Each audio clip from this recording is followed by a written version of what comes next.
का सारथी। सुशासन दिवस के रूप में मनाया जाएगा स्वर्गीय अटल बिहारी का जन्मदिन। बीजेपी ने की तैयारी, बूथ स्तर पर होंगे कार्यक्रम। लोकसभा चुनाव की तैयारियों में जुटी कांग्रेस, तैयारियों को लेकर महिला कांग्रेस की कवायद तेज। 15 जनवरी से लोगों के घर घर जाएगी महिला कांग्रेस। आईटीबीपी ने संभाली केदारनाथ और बद्रीनाथ मंदिर की सुरक्षा। दोनों धामों में चल रहे हैं पीएम मोदी के ड्रीम प्रोजेक्ट के काम।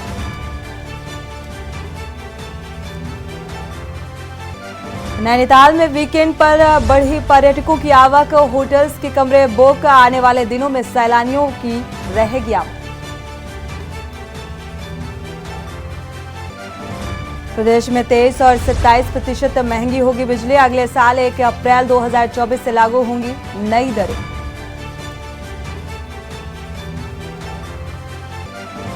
फिल्म निर्माताओं की पसंद बन रहा उत्तराखंड। डीजी सूचना बंशीधर तिवारी से मिले अनुपम खेर और कहा अगली फिल्म की 90% शूटिंग उत्तराखंड। आप देख रहे हैं के न्यूज, खबरों का सारथी। खबर उत्तराखंड के साथ मैं सूरी चौहान। खबरों की शुरुआत अहम खबर के साथ देवभूमि का रुख करते हैं। देवभूमि उत्तराखंड में विकास के मुद्दे पर सियासत तेज हो गई है।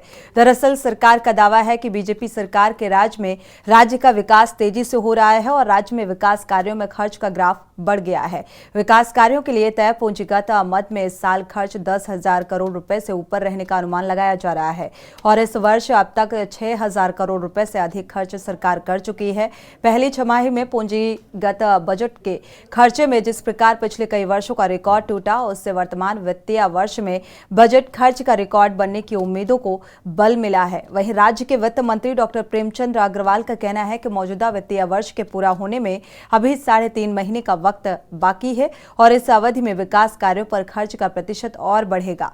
आपको बता दें कि बजट का समय पर पूरा खर्च ना होना राज्य के लिए बड़ी चुनौती रहा है। चुनौती से पार पाने के लिए सरकार ने वर्तमान वित्तीय वर्ष में वित्तीय प्रबंधन के लिए सख्त प्रावधान किए हैं और विकास योजनाओं पर खर्च करने के लिए विभागों के हाथों को भी काफी कुछ खुला रखा है और इसका नतीजा ये है कि विभाग विकास योजनाओं पर अधिक तेजी से धन खर्च कर पाए। सरकार के वित्तीय प्रबंधन का असर बाजार कर्ज पर भी पड़ा है। पिछले 4 साल में पहली बार राज्य ने खुले बाजार से सबसे कम कर्ज लिया है। हालांकि कांग्रेस सरकार के इन दावों को हवाई बता रही है। आरोप है कि सरकार अधिकांश बजट पेंटिंग करने में खर्च कर रही है और जनता को गुमराह कर रही है।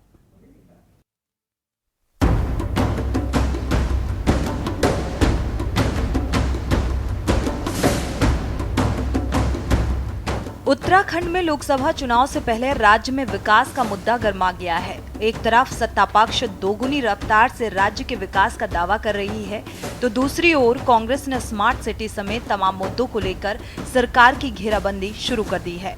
बीजेपी सरकार का दावा है कि राज्य में विकास कार्यों में खर्च का ग्राफ बढ़ गया है। वित्त मंत्री डॉक्टर प्रेमचंद अग्रवाल का कहना है कि मौजूदा वित्तीय वर्ष के पूरा होने में अभी 3.5 महीने का वक्त बाकी है और इस अवधि में विकास कार्यों पर खर्च का प्रतिशत और बढ़ेगा। आपको बता दें कि बजट का समय पर और पूरा खर्च न होना राज्य के लिए एक बड़ी चुनौती रहा है और इस चुनौती से पार पाने के लिए सरकार ने वर्तमान वित्तीय वर्ष में वित्तीय प्रबंधन के लिए कई सख्त प्रावधान किए हैं। विकास योजनाओं पर खर्च करने के लिए विभागों के हाथों को भी काफी कुछ खुला रखा है। इसका नतीजा ये है कि विभाग विकास योजनाओं पर अधिक तेजी से धन खर्च कर पाए। वहीं सरकार के वित्तीय प्रबंधन का असर बाजार कर्ज पर भी पड़ा है और पिछले 4 साल में पहली बार राज्य ने खुले बाजार से सबसे कम कर्ज लिया है। युवा मुख्यमंत्री आदरणीय धामी साहब के नेतृत्व में हमारा प्रदेश आगे की तरफ बढ़ रहा है, विकास कर रहा है। अनेकों आयाम इस दौरान छुए हैं। उसमें चाहे हमारे सिलकारा टनल में जिस तत्परता के साथ, जिस मेहनत के साथ और माननीय मोदी जी के आशीर्वाद के बाद उन 41 मजदूरों को सुरक्षित निकालने की बात हो, सफल इन्वेस्टर समिट की बात हो या प्रदेश के विकास की बात हो या इसका देवभूमि का वो जो स्वरूप है वो बना रहे उसकी बात हो, इसके लिए माननीय धामी साहब और हमारी सरकार काम कर रही है। समाप्त होने में पूरे 3 महीने का समय शेष है।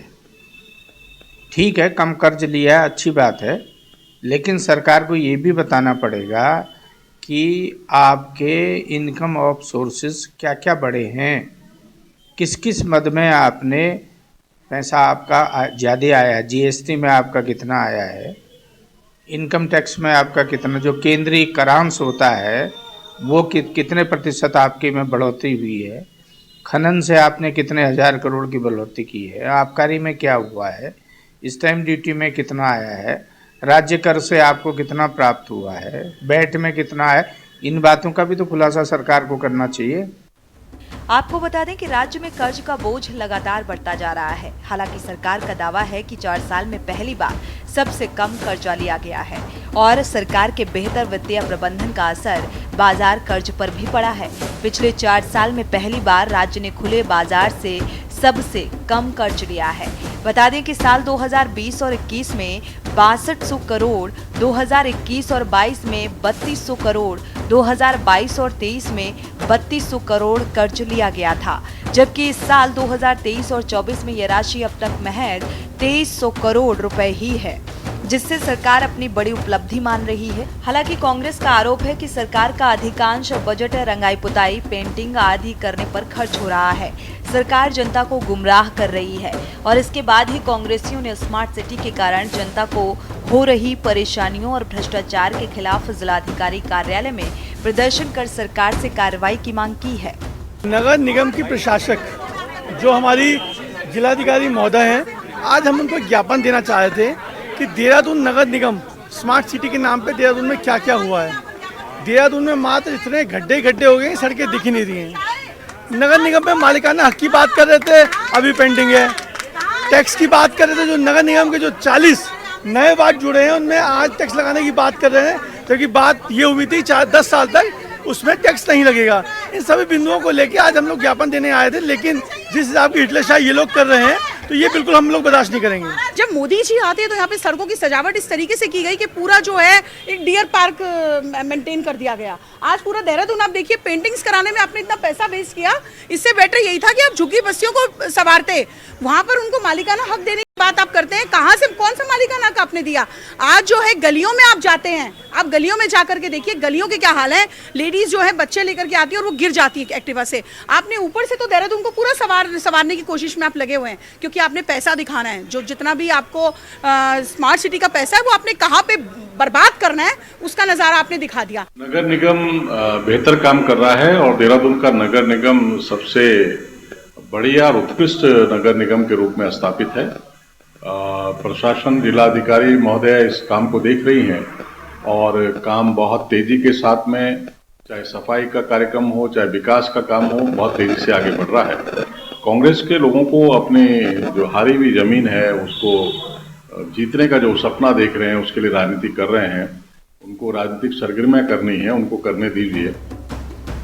कुल मिलाकर चुनाव से पहले राज्य में विकास के मुद्दे पर सियासत गर्मा गई है। एक तरफ जहां सरकार दावा कर रही है कि राज्य का विकास दोगुनी रफ्तार से हो रहा है, उसके साथ ही सरकार राज्य के कर्ज के बोझ को भी कम करती जा रही है। हालांकि विपक्ष सत्ता पक्ष के इन दावों को हवाई बताते हुए सरकार पर जनता को गुमराह करने का आरोप लगा रही है। ऐसे में सवाल ये है कि क्या सरकार के दावे हवाई हैं? क्या सरकार सिर्फ रंगाई पुताई कराकर असल कार्यों पर ध्यान नहीं दे रही है? Uttarakhand desk report.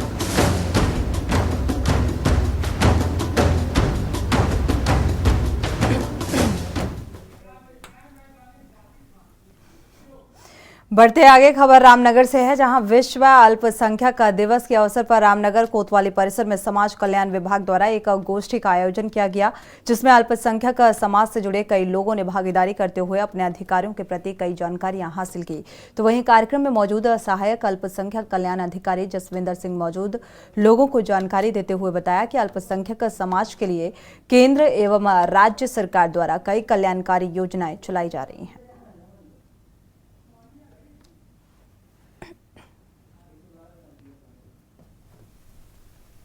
राज्य सरकार व केंद्र सरकार की जो भी कल्याणकारी योजना है उसकी जानकारी दी गई और उसके अतिरिक्त आपका मेधावी बालिका प्रोत्साहन योजना के अंतर्गत, जो कि हमारे रामनगर विकास खंड में आपका 6 बच्चियों ने 10वीं और 12वीं में सर्वाधिक मार्क्स प्राप्त करे हैं, तो उन 6 बच्चियों को आपका सम्मानित 80% के आधार पे थी आपका जिन बच्चों के आपका 60% से ऊपर मार्क्स थे उनको 10,000, 70 से ऊपर वालों को 15,000 और जिनके आपका 80 से ऊपर थे आपका उनको 20,000 रुपये की आपका सम्मानित धनराशि से बच्चों को सम्मानित किया गया।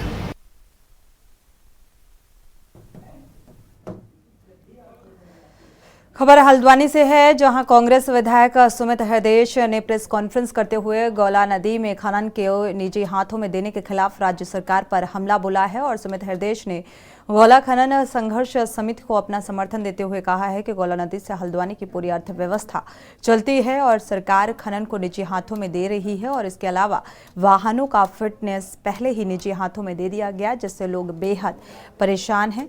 सरकार उत्तराखंड की जल, जंगल और जमीन को बेचने में जुटी है और कांग्रेस पार्टी सड़क से सदन तक लड़ाई को मजबूती से लड़ेगी।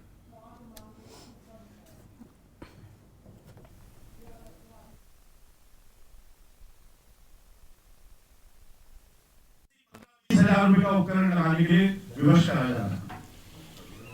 एक ऐप बनाई इन्होंने रजिस्ट्रेशन के लिए। एक कंप्यूटर कहीं है, कोई कंप्यूटर वाला है, कंप्यूटर वाला बाबा है कोई, 300 रुपए वहां दक्षिणा दीजिए और आपकी ऐप का रजिस्ट्रेशन। सबसे अधिक राजस्व देने वाली नदी है।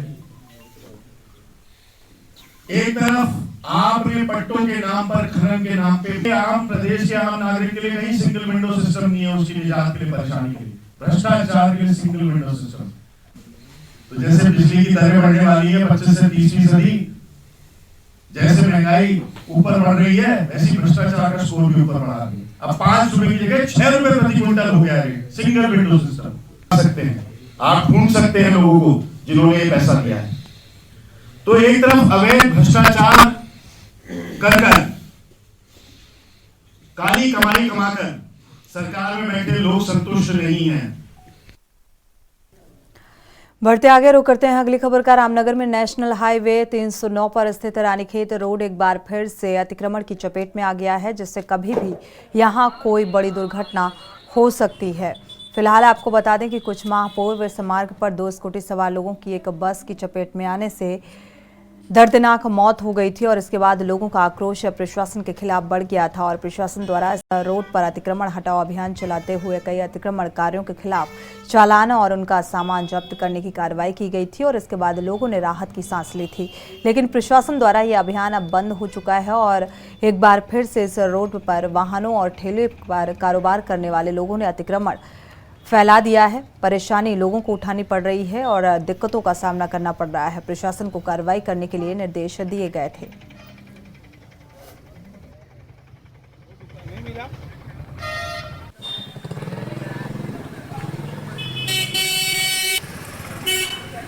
बार बार शिकायत आ रही है कुछ व्यक्तियों द्वारा वहाँ पे अतिक्रमण करके विभिन्न सामग्रियाँ बेची जा रही हैं अस्थायी रूप से या फिर कुछ लोग टेम्पररी रूप से वहाँ पे आ रहे हैं। सभी का हटाने लगातार हमारा अभियान चल रहा है। बीच में नगर पालिका के द्वारा इसमें अतिक्रमण हटाने की एक टीम गठित की गई थी। इसके अलावा लगातार सप्ताह में 2 से 3 बार अभियान चला के सभी को हटाया जाएगा। सर, रामनगर के सरकारी अस्पताल की स्वास्थ्य सुविधाओं की बात करें, लगातार चर्चाओं में मरीजों को उपचार नहीं मिल पा रहा, अभद्रता की जा रही है और इमरजेंसी में जो मरीज एक्सीडेंटल का आ रहे हैं उनसे जो है मेडिकल बनवाने के भी पैसे जमा कराए जा रहे हैं। लोग काफ़ी परेशान हैं। ऐसी कुछ शिकायतें विभिन्न माध्यम संज्ञान में आई हैं जिसमें CMS रामनगर को जाँच के निर्देश दिए गए हैं।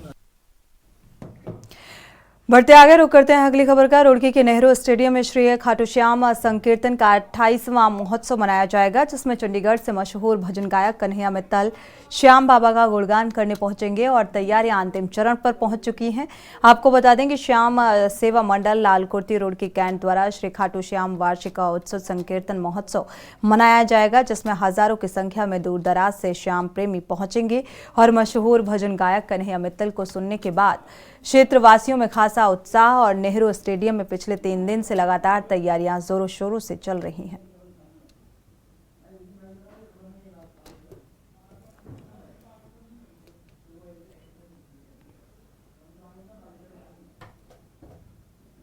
ये मंडल तब बना था जब उत्तराखंड भी नहीं बना था और दिल्ली तक यहाँ पर कोई श्याम बाबा का ना कोई मंडल होता था ना कोई कीर्तन होता था और श्याम सेवा मंडल द्वारा विभिन्न जगहों पर बाबा का प्रचार किया गया। आज ये 28वें वार्षिक उत्सव को अपना मनाने जा रहा है, जिसमें विश्वविख्यात भजन सम्राट कन्हैया मित्तल जी, जिनके भजन आज बच्चे बच्चे की जुबान पर हैं, वो विशेष रूप से रुड़की पहुँच रहे हैं और 4थी बार लगातार रुड़की पहुँच रहे हैं।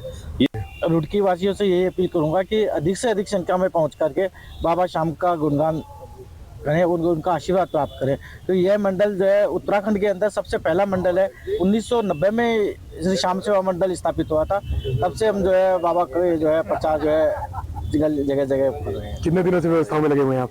हमें तो व्यवस्था में 2 महीने से ऊपर हो गए जो है, लेकिन जब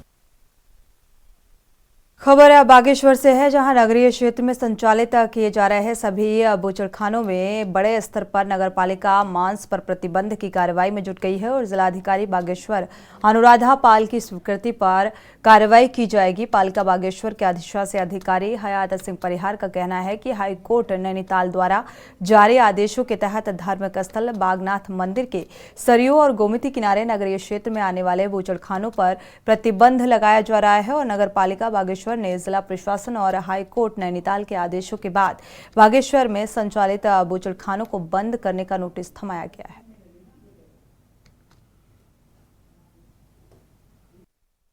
ये मांस विक्रेताओं द्वारा क्रमिक अनशन किया हुआ था। इसमें पालिका के साथ कोई समझौता नहीं हुआ, क्योंकि माननीय उच्च न्यायालय का आदेश है कि जब तक पशुबशाला पालिका के पास नहीं हुई तब तक बागेश्वर के अंदर कोई भी मीट व्यवसाय नहीं कर पाएगा करके। नहीं, अखबार में बिल्कुल गलत आ रहा है। मैंने तो किसी को अनुमति दी नहीं। मैं माननीय उच्च न्यायालय के आदेशों का ही पालन करूंगा ना। एक सरकारी कर्मचारी होने के नाते जो न्यायालय ने मुझे आदेश दे रखा है, माननीय न्यायालय ने, मैं वही आदेश का पालन करूंगा। पालिका द्वारा कोई अनुमति नहीं दी है। जो व्यवसायी खाली अखबारों में चला रखा कि अधिशासी अधिकारी द्वारा समझौता करा दिया गया है या अधिशासी अधिकारी ने अनुमति दे दी है। अधिशासी अधिकारी या पालिका या जिला प्रशासन द्वारा कोई अनुमति इनको नहीं दी हुई है मानसिक दुर्घटना। अब मैं उच्च अधिकारी में डीएम मैडम के पास जाऊँगा, इस विषय में चर्चा करूँगा। जैसी मैडम का आदेश होगा मैं फिर कल से फिर दुकानों को बंद कराने का प्रयास करूँगा। ब्रेक से वापस आ रहे हैं, रुक करते हैं खबरों का। आगामी लोकसभा चुनाव की तैयारी को लेकर महिला कांग्रेस भी तैयारियों में जुट गई है और महिला कांग्रेस संगठन को मजबूत बनाने के साथ साथ आगामी दिनों के लिए कार्यकर्ताओं को कई तरीके की रणनीति के साथ मैदान में उतारने जा रही है और 15 जनवरी से महिला कांग्रेस घर घर जाकर केंद्र और राज्य सरकार की तमाम विफलताओं को जनता के समक्ष उजागर करेगी। महिला कांग्रेस की प्रदेश अध्यक्ष ज्योति रौतेला ने कहा है कि कांग्रेस सरकार के कार्यकाल के दौरान जो विकास योजनाएं संचालित की जा रही हैं, जिन कार्य योजनाओं पर अमल किया जा रहा है, उनका एक पैम्पलेट छपवा कर जनता के बीच ले जाएंगे और उन्हें बताएंगे।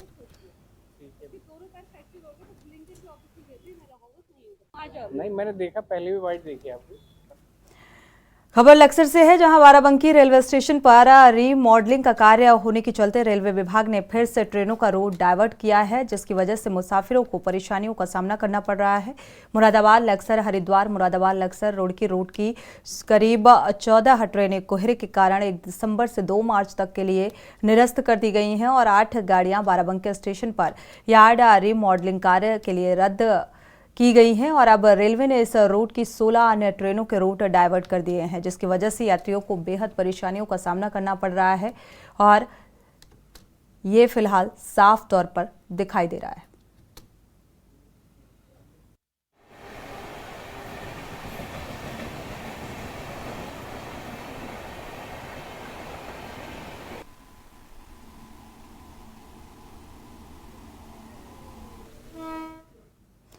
शहीद स्मारक देहरादून में उत्तराखंड राज्य आंदोलनकारी मंच की बैठक आयोजित की गई। बैठक में निर्णय लिया गया कि 20 दिसंबर को देहरादून में धरना प्रदर्शन किया जाएगा। आपको बता दें कि उत्तराखंड के राज्य आंदोलनकारी पिछले लंबे समय से 10% क्षैतिज आरक्षण और चिन्हीकरण की मांग कर रहे हैं, लेकिन अब तक राज्य आंदोलनकारियों की इस मांग पर कोई उचित कार्रवाई नहीं की गई। आंदोलनकारी इस बात से बेहद नाराज हैं और आंदोलनकारी प्रदीप कुकरेती ने कहा है कि 20 दिसंबर को उत्तराखंड राज्य आंदोलनकारी मंच देहरादून के दीनदयाल उपाध्याय पार्क में धरना प्रदर्शन कर मुख्यमंत्री के नाम एक ज्ञापन सौंपेंगे।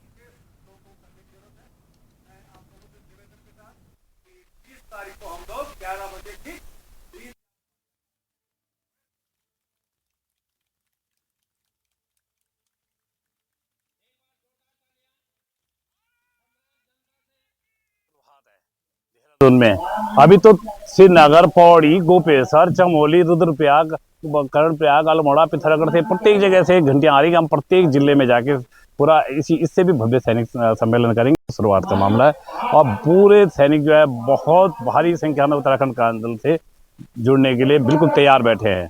सब समझ चुके हैं, सब पढ़े लिखे हैं कि ये बारी बारी के चक्कर में उत्तराखंड का कितना अहित हो चुका है। अब हम सहन नहीं करेंगे। उत्तरकाशी के बड़कोट तहसील के नांदगांव का बेटा अजय विक्रम वेस्ट एयरफोर्स में फाइटर पायलट बन गया है और 2019 में उसका चयन एनडीए में पहले ही प्रयास में हो गया था और कड़ी मेहनत और लगन से एयरफोर्स की ट्रेनिंग के बाद अजय फ्लाइंग ऑफिसर कमीशन के पद पर तैनाती हुई है। अजय ने सुमन ग्राम स्कूल बड़कोट से इंटरमीडिएट तक की पढ़ाई की और इस दौरान उन्होंने हाई स्कूल इंटरमीडिएट की बोर्ड परीक्षाओं में प्रदेश की टॉप मेरिट लिस्ट में अपना स्थान पाया। परिजन बताते हैं कि अजय का सपना शुरू से ही पायलट बनने का था, जो आज साकार होता हुआ नजर आ रहा है।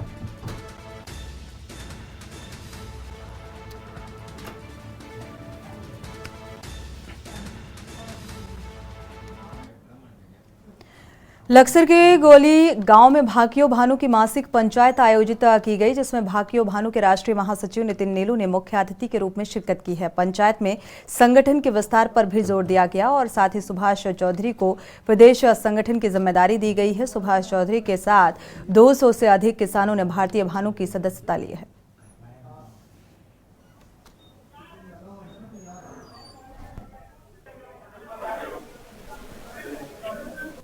हमारे भारतीय किसान यूनियन भानु परिवार में एक बहुत ही कर्मठ और संघर्षशील व्यक्ति सुभाष चौधरी को प्रदेश महासचिव की जिम्मेदारी दी गई है और संगठन को बढ़ाते हुए आगे बढ़ाते हुए उसकी जो योजनाएं हैं किसान और मजदूर में काम करने की, उसको आगे बढ़ाने के लिए सुभाष को आज आगे किया गया है प्रदेश महासचिव का पद। खबर उत्तराखंड में फिलहाल बस इतना ही। आगे देखिए मंथन हमारे प्रधान संपादक दुर्गेंद्र चौहान के साथ।